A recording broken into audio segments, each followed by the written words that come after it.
He was an oyster pirate, a deep-sea sailor, hobo, convict, political activist, an Alaskan prospector, a war correspondent, photographer, rancher, and a farmer.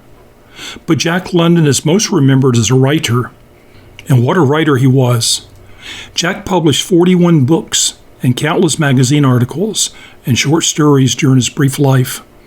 There's a line in his final book, The Turtles of Tasman, that reads, "I'd rather sing one wild song and burst my heart with it than live 1,000 years watching my digestion and being afraid of the wet."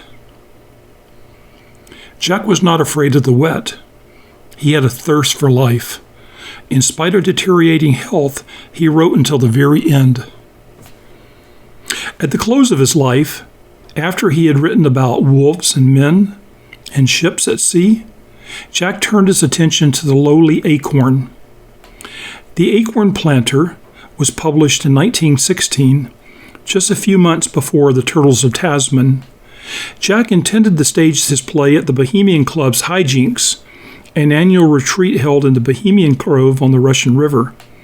It was to be performed as a musical, with singers and orchestra and accompaniment. A central theme of plays performed in the Bohemian Grove was the mystique of this grove of ancient coast redwoods. Jack's play would have been no exception.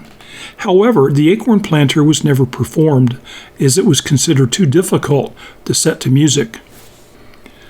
In the Acorn Planter, Jack used the act of planting acorns to celebrate the coming of agriculture to Sonoma Valley, and in doing so, he connected acorn planting with peacemaking.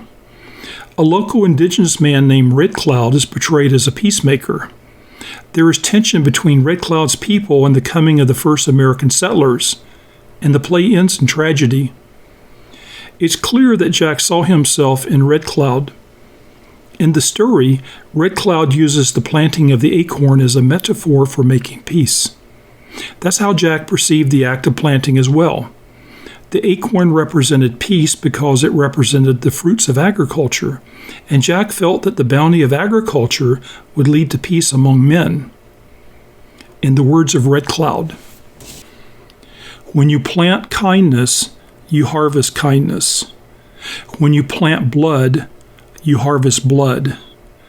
He who plants an acorn makes way for life. He who slays one man slays the planter of 1,000 acorns."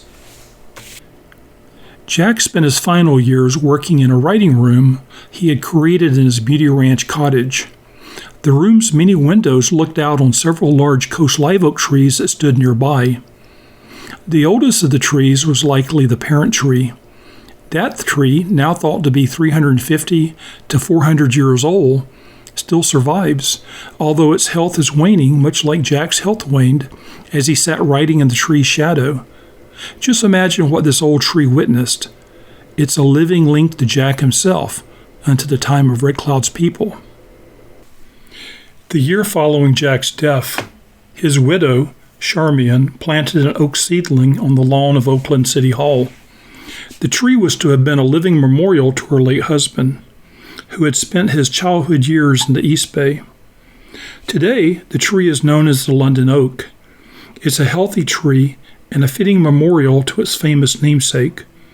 The tree's silhouette serves as the logo for the city of Oakland. The seedling that Charmian planted in Oakland was a coast live oak, as is the tree that still stands near the London cottage. Because this older tree will someday be lost to the harsh realities of old age and bad health, a handful of its acorns were collected a few years ago and germinated at nearby Quarry Hill Botanical Garden. This resulted in about a dozen healthy seedlings. One of the seedlings was planted near the London cottage. Whereas Charmian had planted her seedling in honor of Jack, this one was planted in honor of the old tree itself.